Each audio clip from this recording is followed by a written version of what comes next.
माँ के हाथ के खाने का स्वाद।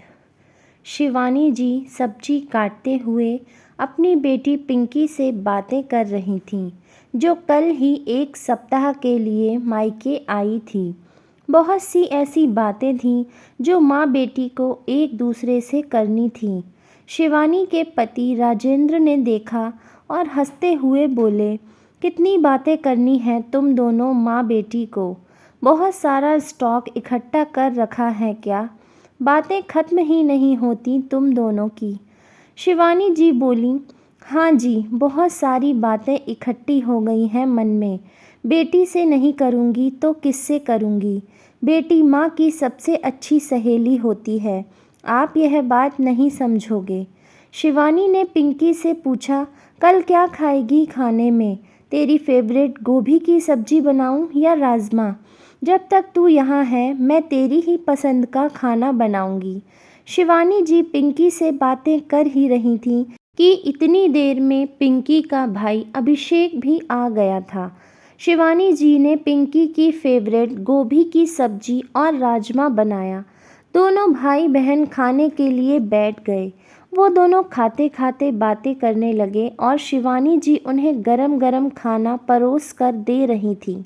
अभिषेक ने खाने के 2 निवाले ही लिए थे कि बोला, मम्मी आप यूट्यूब पर राजमा की रेसिपी देखकर सीख लो कि इसमें कौन कौन से मसाले पड़ते हैं, और गोभी की सब्जी भी इतनी अच्छी नहीं बनी है।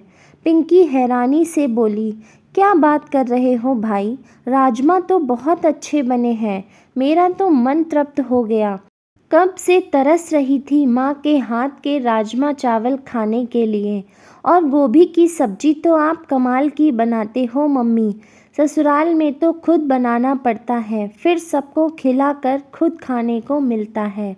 आपके हाथ की नरम नरम रोटी कितने समय बाद खा रही हूँ।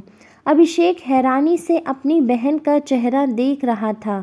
पिंकी बोली, भाई आपको तो मम्मी के हाथ का खाना मिल रहा है ना, इसलिए कद्र नहीं है। मुझसे पूछो माँ के हाथ का खाना क्या होता है।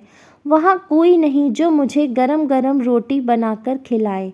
मम्मी के हाथ के खाने को कितना तरस जाती हूँ, आप कभी सोच भी नहीं सकते। कभी कभी तो खाना बनाने के बाद इतना थक जाती हूँ कि मन ही नहीं करता खाना खाने का। पिंकी की बातें सुनकर अभिषेक को अपनी गलती महसूस हुई और वह बोला, हाँ तुम ठीक कह रही हो पिंकी।